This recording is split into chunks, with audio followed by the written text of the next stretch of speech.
Θα μπορούσα να πάρω βραβείο λογοτεχνίας εγώ με αυτό το αριστούργημα. Με συγχωρείτε. Τι, ποιος? Παρακαλώ. Δεν απαντήσατε όταν έκουσα τον κόδωνα. Είμαι ο κύριος Έικινς, ιός. Ο κύριος Έικινς, ιός. Ακριβώς. Ο κύριος Έικινς, ιός. Περιοδεύων αντιπρόσωπος της εταιρείας Οικόπεδα στον Παράδεισο. Μάλιστα. Ναι. Εάν εμείς είστε ο κύριος Τζόρτζ Κίμπαλ, τότε εμείς τηλεφωνήσατε εις εμάς δια την αγορά νεκροταφειακού συγκροτήματος. Μάλιστα, ακριβώς. Είστε λοιπόν ο κύριος Έικινς, ιός. Ακριβώς. Πώς είστε, καλά? Ευχαριστώ. Πώς πάνε οι δουλειές? Πολύ καλά. Πεθαίνει ο κόσμος? Δόξα τω Θεώ. Μπράβο. Τι γίνεται ο κύριος Έικινς, πατήρ σας? Πάρα πολύ καλά, ευχαριστώ. Έχει πεθάνει. Δόξα ο Θεός. Θα είχα έρθει νωρίτερον, αλλά έτυχε να λάβουμε και έτερον τηλεφώνημα από την οικογένεια Άρτσερ στη Meadow Road. Τους γνωρίζετε? Δεν νομίζω, κύριε. Σπανία οικογένεια, οκταμελής. Πατήρ, μήτηρ, πάπος, μάμη και 4 τέκνα. Αχ, χαίρεται κανείς να τους βλέπει. Αχ, κυρία μου, δεν υπάρχει πλέον έτσι συγκεντρωμένη πελατεία την σήμερον ημέρα. Καταλαβαίνω, κύριε. Δεν κάθεστε παρακαλώ. Θα μου επιτρέψετε να σας ρωτήσω, γνωρίζετε καθόλου την εταιρεία μας Οικόπεδα στον Παράδεισο? Θέλω να πω, μήπως κατά τύχην υπάρχει ήδη κανείς συγγενής σας μεταξύ των ενίκων μας? Όχι ακόμα, αλλά θα συνεργαστούμε εμείς οι δύο.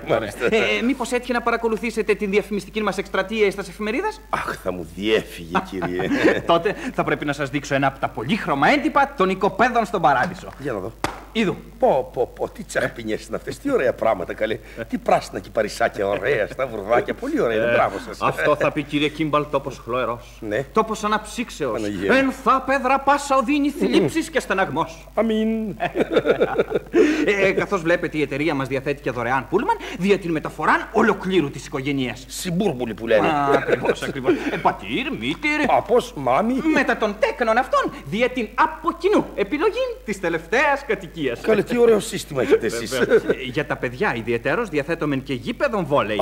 Φαντάζομαι τη χαρά τους. Τρελαίνονται. Τα πουλάκια μου. Δεν ερχόμαστε στο προκείμενο, κύριε Έικινς, παρακαλώ. Στη διάθεσή σας μια στιγμή να ανέβρω το βιβλίο παραγγελιών. Μάλιστα. Κύριος Τζόρτζ Κίμπαλ. Λοιπόν, πόσα είπαμε ότι είναι τα μέλη της οικογένειας σας, κύριε Κίμπαλ? Δεν είπαμε, αλλά είμαστε δύο. Η χείρα μου κι εγώ. Πάρτε με συγχωρείτε. Θέλω να πω η μέλουσα χείρα μου κι εγώ. Μόνο. Τι να κάνουμε, δύο είμαστε, να βγατήσουμε. Σωστά, τι να κάνουμε. Δύο. Μήπως υπάρχει ελπίς καμιάς προσαυξήσεως? Προσαυξήσεως, δεν σας εννοώ. Για παιδάκι μιλάτε. Καταλαβαίνω. Αυτό σας έχει περισσέψει κανένα ρετάλι τάφος, φαίνεται, γιατί θέλετε να μου το πασάρετε. Όχι, κύριε Έικινς. Όχι, αλλά ίσως υπάρξει αργότερον ένα καινούριο αρσενικών και υψηλών μέλος στην οικογένεια. Συγχωρείτε. Συγγνώμη, κύριε Έικινς, μέχρι τώρα σας επέτρεπα να με ρωτάτε εσείς. Τώρα επιτρέψτε να ρωτήσω κι εγώ εσάς. Παρακαλώ. Ας υποθέσουμε, κύριε Έικινς, ότι ο σύζυγος πεθαίνει πρώτος. Και λίγο αργότερον η σύζυγος ξαναπαντρεύεται. Μάλιστα. Πάει αυτό. Ας υποθέσουμε πάλι πως η σύζυγος πεθαίνει μετά. Και φυσικά ενταφιάζεται πλάι στον πρώτο σύζυγο. Αυτό το δικαιούμε. Μάλιστα. Πάει και αυτό. Τώρα, όταν και ο δεύτερος σύζυγος αποδημήσει εις Κύριον, ενταφιάζεται και αυτός κοντά στους άλλους δυο. Θέλω να πω δηλαδή, θα μου τον κουβαλήσετε παρέα? Βεβαίως. Έτσι συνηθίζεται. Πάντα. Ωραία.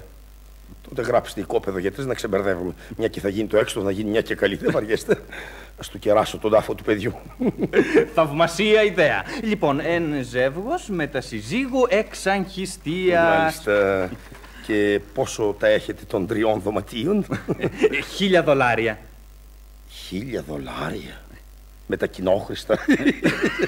Είστε πανάκριβος, κύριε Έικινς. Έτσι μου έρχεται να μην πεθάνω, να σας πω. Ελάτε, δεν είναι ακριβά, κύριε Κίμπαλ. Εδώ πληρώνει κανείς 10 φορές περισσότερα για ένα διαμέρισμα εις το οποίο θα ζήσει 30 χρόνια. Ενώ τα οικόπεδα στον Παράδεισο, είστε βέβαιος ότι τα αγοράζετε για την αιωνιότητα? Η λογική σας να καταμάχετε, κύριε Έικινς. Δεν σας πειράζει βέβαια που γράφω την επιταγήνης διαταγήνα μου του ιδίου, εσείς θα εισπράξετε μετρητά. Ουδεμία αντίρρηση. Καταλαβαίνετε, δεν θα ήθελα να το μάθει η γυναίκα μου. Θέλετε να της κάνετε έκπληξη, ναι? Τέλος πάντων, τίποτα δεν μπορεί να σας κρύψει σας κανείς.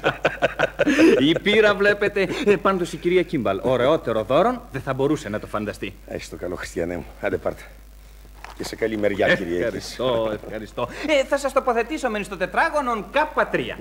Να δω τι παίρνω. Έτσι, μπράβο. Να σας δείξω. Ο χάρτης μας είναι παραστατικότατος. Ιδού, κύριε Κίμπαλ. Άλλες σαχπίνιες εδώ. Τι ωραία ρημοτομία που έχετε. Δρομάκια, παραδρομάκια, κεντρική λεωφόρο στη μέση. Πολύ όμορφα. Αυτά τα μαύρα σημαδάκια τι είναι, παρακαλώ? Α, το βρήκα. Παγκάκια. Να ξεκουραζόμαστε που και που. Λοιπόν, ακούω τις απόψεις, κύριε. Μάλιστα, λοιπόν, K1, K2, K3. Να είμαστε στα οικοπεδά μας. Σε λιγάκι παράμερα μου φαίνεται, κύριε Έκινς. Όχι. Μακριά από τα άλλα δύο. Δεν μπορείτε να με μεταφέρετε στο K2, παρακαλώ? Αχ, δυστυχώς δεν μπορώ, έκλεισε αυτό. Να πάρει οργή. Στο K1. Και αυτό προπολού έχει κλείσει. Φαίνονται αριστοκρατικές συνοικίες. Εσείς με πετάξατε στα προσφυγικά εμένα. Τέλος πάντων. Και πού ακριβώς πέφτω, κύριε Έκινς? Ακριβώς εδώ. Στη στροφή. Και σε στροφή, όχι. Τώρα ώρες να μου πείτε ότι πέφτω και σε γούπατο. Τι λέτε, είστε πάρα πολύ τυχερός, κύριε Κίμπαλ. Το οικοπεδό σας πέφτει σε ύψωμα. Καταπληκτική θέα. Πω, Θεέ μου, θα χαιρόμαστε άνοιξη. Ναι. Και πότε μπορεί να μετακομίσει κανείς, κύριε Έκινς? Ανά πάσαν στιγμή. Το σύνθημά μας είναι: όποτε εσείς είστε έτοιμος, είμεθα και εμείς έτοιμοι. Καλέ, τι ευκολίες είναι αυτές που κάνετε εσείς. Δηλαδή δεν μένει παρά να ετοιμαστόμεν. Ακριβώς. Γεια σου, Τζορτζ. Γεια σου, Άρνολντ. Πώς αισθάνεσαι, Τζορτζ? Δεν είσαι υποχρεωμένος να μου πεις αν δεν θέλεις. Συγγνώμη, δεν ήξερα ότι είχες και παρέα. Μην ενοχλείς, είναι ο γειτονάς μου, ο κύριος Νάσου. Από εδώ πέρα ο κύριος Έκινς. Ιός. Οικόπεδα στον παράδεισο. Ευχαριστώ, να μου λείπουν. Θες ένα ποτηράκι, Τζορτζ? Όχι, ευχαριστώ πολύ, Άρνολντ. Ωραία, εσείς, κύριε... Πού είναι αυτός?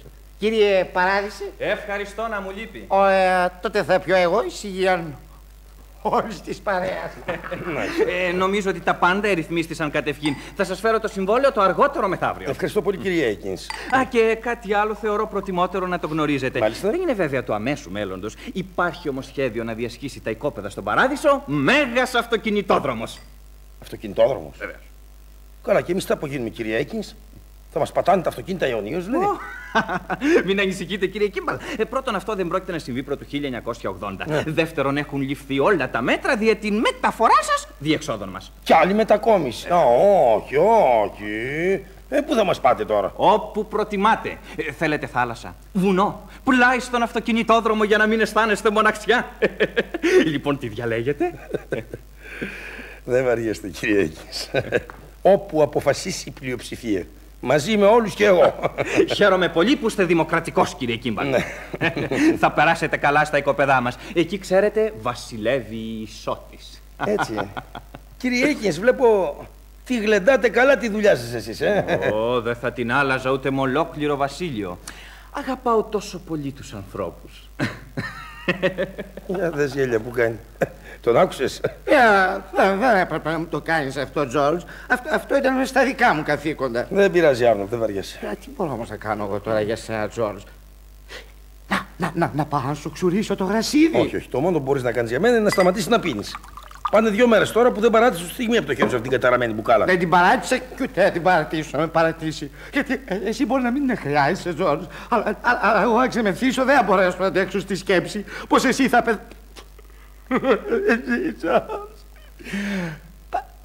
Πάντως, φίλε αδερφέ μου, Ζόρι, θέλω να σου πω πόσο περήφανος αισθάνομαι για σένα. Για αυτό το θαυμάσιο πράγμα που κάνεις για την Τζούντι έτσι τόσο ανιστερόβουλα, τόσο ευγενικά. Ευχαριστώ πολύ, Άρνολντ. Θέλω να πω που κάνεις έτσι τον...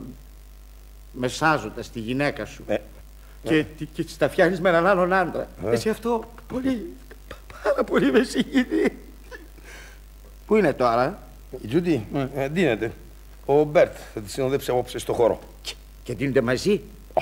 Τι σημασία έχει? Βέβαια, δεν έχει και τόση σημασία ντύνονται μαζί. Σημασία θα είχε αν δινόντουσαν μαζί. Έλα, νόητε. Δεν μου λες, Τζορτζ, δεν σε ενοχλεί η ιδέα πως αργά ή γρήγορα η Τζούντι θα παντρευτεί αυτό το παλικάρι και θα... Καταλαβαίνεις τώρα, θα... Τι, εννοείς το αυτό? Ούτε το σκέφτηκα καν. Η Τζούντι δεν πρόκειται πια, παιδί μου, να ενδιαφερθεί για το σεξ. Ό,τι ήταν να ζήσει, το ζήσε μαζί μου. Εκείνο που της χρειάζεται είναι κάποιος που θα την παρηγορήσει, που θα της κουβεντιάσει, που θα περπατήσει μαζί της, κατάλαβες? Λοιπόν, Τζορτζ, είσαι αληθινός φιλόσοφος. Να πάω να σου ξουρίσω το γρασίδι. Όχι, ευχαριστώ πολύ. Πάντως, φίλε, αδερφέ μου, Τζορτζ, θα μου λείψεις. Θα μου λείψεις πάρα πολύ. Και εσύ θα μου λείψεις, Άρνολτ. Γιατί κουνάς το κεφάλι σου, Τζορτζ? Τίποτα. Κάτι σκέφτηκα. Τι σκέφτηκε, Τζορτζ? Ναι, βρε, Άρνολτ, σκέφτηκα πόσες μέρες, μήνες, χρόνια πέρασαν μέσα από τα δάχτυλά μου, έτσι, σαν άμμος, χωρίς να μπορούσα να δω την αληθινή αξία των πραγμάτων που βρισκόντουσαν γύρω μου. Και ξέρεις γιατί, Άρνολτ? Γιατί, Τζορτζ? Γιατί όπως οι περισσότεροι άνθρωποι έπαιρνα κι εγώ τη ζωή σαν κάτι το εξασφαλισμένο. Σαν να μου είχε υπογράψει ο Θεός σε εγγυητική επιστολή. Και έκανα λάθος, Άρνολτ, έπεσα έξω. Ναι, πού να πάρω διέλος, έπεσα έξω. Το να είσαι ζωντανός είναι μεγάλη υπόθεση. Για σκέψου λιγάκι. Πριν γεννηθεί ο καθένας από εμάς, η γη μας υπήρχε δισεκατομμύρια χρόνια. Μάλιστα. Και ξαφνικά στα καλακαθούμενα. Λοιπόν, καμιά φορά, χωρίς καν να το θέλουν οι γονείς μας, έτσι από ένα καπρίτσιο της στιγμής, τσουπ, ξεφυτρώνουμε. Αρχίζουμε να αισθανόμαστε. Βλέπουμε, ακούμε, αγγίζουμε, ως φρενόμαστε. Κάνουμε μερικά μπουσουλάμε, περπατάμε. Αρχίζουμε να ανακαλύπτουμε τον κόσμο. Και ό,τι ετοιμαζόμαστε να πούμε, τι καταπληκτικό, μας ειδοποιεί ο Άγιος Πέτρος πως το γραμμάτιο έληξε. Και δεν μας μένει πια παρά να αποχαιρετήσουμε ότι προφθάσαμε να γνωρίσουμε, να αγαπήσουμε. Adiós muchachos, compañeros de mi vida. Τραλαπαπίπρα. Κι όμως η γη μας εξακολουθεί να χορεύει βαλσάκι γύρω από τον άξονά της. Για εκατομμύρια, δισεκατομμύρια, τρισεκατομμύρια χρόνια. Αλλά χωρίς εσένα δεν θα είναι το ίδιο, Τζορτζ. Και ξέρεις ποιο είναι το παράξενο, Άρνολτ? Ποιο? Το γεγονός ότι πρόκειται να πεθάνω μου είχε ακονίσει όλες μου τις αισθήσεις. Να, ανάπνεα όλη μου τη ζωή, κι όμως ποτέ ο αέρας δεν ήταν τόσο ωραίος όσο είναι τώρα. Ποτέ δεν ήταν τόσο δροσερός, τόσο καθαρός. Το βλέπεις αυτό το τριαντάφυλλο? Ποιο? Αυτό το δίφορο? Ποιο δίφορο, ρε, ένα είναι. Εσύ τα βλέπεις τυμπλά μόνο. Για δες τι χρώματα έχει απάνω του. Για δες τι χρώματα.